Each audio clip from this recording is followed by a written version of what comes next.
काजल अभी ऑफिस से निकल ही रही थी, तभी घर से फोन आ गया। ममता जी, बहू कहाँ हो? घर आओ तो थोड़ा सा पनीर लेती आना। काजल, लेकिन मम्मी जी मेरे रास्ते में कोई ग्रोसरी स्टोर नहीं है, मैं कैसे लाऊंगी? आप अनिकेत से मंगा लीजिए। ममता जी, बस मेरा बेटा ही सारा काम करता रहे, वो घर से काम करता है इसलिए उसकी कोई वैल्यू नहीं है। जरा सा काम बता दिया तो नखरे हो गए। काजल, मम्मी जी मैं ले आऊंगी पनीर, और भी कुछ लाना है क्या? नई बहू और सास का वनवास। ममता जी, नहीं बाकी मैं देख लूंगी। फोन रखकर ममता जी सीधे अनिकेत के बेडरूम में पहुंच जाती हैं। ममता जी, मैंने पहले ही कहा था कि नौकरी वाली लड़की नहीं चाहिए, लेकिन तूने एक नहीं मानी। अब जरा सा काम बोलो तो छूटते ही कह देती है अनिकेत से मंगा लो। हम कभी अपनी सास के सामने जबान नहीं खोलते थे। अनिकेत, मम्मी क्या लाना है मैं ला देता हूँ। ममता जी, नहीं तू कुछ नहीं करेगा, वो ही लाएगी। अगर नहीं संभाल सकती तो छोड़ दे नौकरी। इतना सुनाकर ममता जी तेजी से मुड़कर किचन की ओर चल देती हैं। काजल पनीर लेकर घर पहुंचती है तो देखती है ममता जी अपने बेडरूम में हैं। वह जल्दी से बेडरूम में जाकर उन्हें पनीर देती है। ममता जी, मैं कब से तैयारी करके बैठी हूँ, तेरे ससुर जी जल्दी खाना खा लेते हैं, अब पनीर आया है कब सब्जी बनेगी, हमें तो भूखा ही मार दो। काजल की आंखों में आंसू भर आते हैं। काजल, मांझी आप बैठिए मैं अभी 5 मिनट में खाना बना देती हूँ। काजल जल्दी से किचन में पहुंच जाती है, हाथ धोकर खाना तैयार करने लगती है। सबको खाना खिलाकर देर तक सारा काम निपटाने के बाद वह अपने बेडरूम में पहुंचती है। थककर चूर होने के कारण कपड़े बदलकर सोने की तैयारी करने लगती है। अनिकेत, काजल मैं जानता हूँ, सब कुछ मैनेज करना बहुत मुश्किल होता जा रहा है तुम्हारे लिए, तुम चाहो तो नौकरी छोड़ सकती हो। काजल, अनिकेत ये मेरे कैरियर का सवाल है, घर बैठकर करूंगी क्या? मैंने शादी से पहले ही आपको बता दिया था कि मैं नौकरी करूंगी। अनिकेत, मैं मना नहीं कर रहा हूँ लेकिन इतना वर्कलोड फिर घर का काम, तुम्हारी सेहत भी तो ठीक रहनी चाहिए। काजल, मम्मी जी को भी तो ये सब समझना चाहिए, एक मेड तक नहीं रखने देती, सारा काम बहू से ही करवाना है। जब हम कमा रहे हैं तो एक मेड तो अफोर्ड कर सकते हैं। अनिकेत, चलो मैं एक बार फिर बात करता हूँ मम्मी से। काजल, कोई फायदा नहीं है, वो सोचेंगी कि एक काम की बहू से कह दी तो उसने बेटे को भड़का दिया। मुझे सोने दो, सुबह ऑफिस जाना है। काजल और अनिकेत की शादी को 4 साल हो चुके थे। इन 4 सालों में काजल ने बहुत कोशिश की कि अपनी सास का मन जीत सके, लेकिन ममता जी को हर बात में कमी नजर आती थी। अगले दिन काजल ऑफिस जाती है, वहां लंच में वह अपने डेस्क पर बैठकर खाना खा रही थी। तभी स्वीटी उसके पास आती है।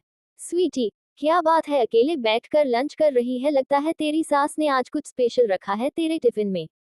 काजल, अपनी ऐसी किस्मत कहाँ, यहाँ तो खुद बनाना पड़ता है, सुबह सबके लिए नाश्ता, फिर खाना, यही सब शाम को। स्वीटी, तुझे अपने ससुराल वालों से बात करनी चाहिए, या तो मेड रखे या तुझे काम करने में हेल्प करें। काजल, कई बार कोशिश कर चुकी हूँ, कोई फायदा नहीं है। स्वीटी, तेरे पति को भी कुछ दिखाई नहीं देता। काजल, वो अपनी मम्मी के सामने कुछ नहीं बोल पाते हैं, कभी कभी ऐसा लगता है कहीं भाग जाऊं सब छोड़कर। तभी उसे कॉल आती है, बॉस ने केबिन में बुलाया था। बॉस, काजल तुम जिस प्रोजेक्ट पर काम कर रही थी उसमें कुछ प्रॉब्लम आ रही है, तुम्हें उसे ठीक करने के लिए एक वीक के लिए बंगलौर जाना पड़ेगा। काजल, लेकिन सर मैं कैसे जा सकती हूँ? बॉस, तुम चाहो तो किसी को अपनी हेल्प के लिए ले जा सकती हो, जिसे भी चाहो, लेकिन प्रोजेक्ट कंपनी के लिए बहुत जरूरी है, हम रिस्क नहीं ले सकते, वहीं जाकर सब ठीक करना होगा।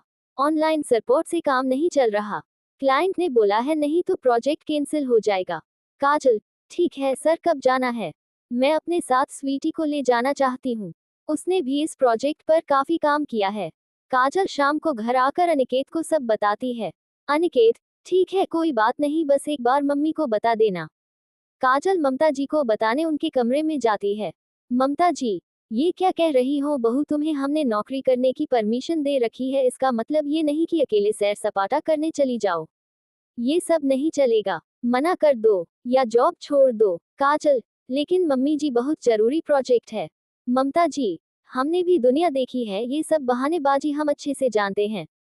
काजल, मम्मी जी मैं कोई बहाना नहीं बना रही हूँ, आप जो समझो, लेकिन मुझे जाना पड़ेगा। काजल ये कहकर वापस अपने बेडरूम में आ गई। ममता जी पीछे पीछे आकर अनिकेत को डांटने लगी। ममता जी, बेटा हमें वृद्धा आश्रम भेज दे। जब बड़ों की कोई इज्जत ही नहीं है तो क्या फायदा यहाँ रहने का। फिर तुम दोनों सैर सपाटा करते रहना। अनिकेत, मम्मी वो सैर सपाटा करने नहीं जा रही है, जरूरी काम है। मैं समझता हूँ, मुझे भी कभी कभी जाना पड़ता है। ममता जी, तेरी बात अलग है। बहू ऐसे नहीं जा सकती, तू सोच ले। अगर तुम्हें अपनी मनमानी चलानी है तो हमें वृद्धा आश्रम छोड़ा। काजल की आंखों से आंसू बह रहे थे। तभी दरवाजे पर डोर बेल बजी। अनिकेत ने जाकर दरवाजा खोला। अपनी बहन सुधा को देखकर अनिकेत चौंक गया। अनिकेत, क्या हुआ सुधा, तू रो क्यों रही है, और इस वक्त सब ठीक तो है। सुधा अनिकेत के गले लगकर रोने लगी। ममता जी, बेटी क्या हुआ, तू इस वक्त कैसे आ गई, वो भी अकेली। सुधा माँ से लिपटकर रो रही थी। बहुत देर तक बेटी को चुप कराने के बाद, सुधा, मम्मी वो पूरी फैमिली के साथ कनाडा शिफ्ट हो रहे हैं। मुझे यहाँ छोड़ गए, क्योंकि मैं उनकी फैमिली में फिट नहीं हो पाती हूँ। उन्हें मॉडर्न अंग्रेजी बोलने वाली, जॉब वाली बहू चाहिए थी। अब वो वहाँ दूसरी शादी करेंगे।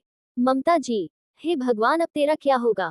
कैसे लोग हैं, घर की लक्ष्मी को छोड़कर पैसों के पीछे भाग रहे हैं। तभी ममता जी के पति सुधांशु जी ने कहा।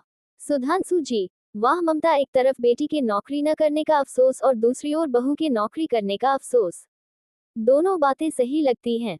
अपनी बेटी के लिए कुछ और बहू के लिए कुछ और। ममता जी की आंखों से आंसू बह रहे थे।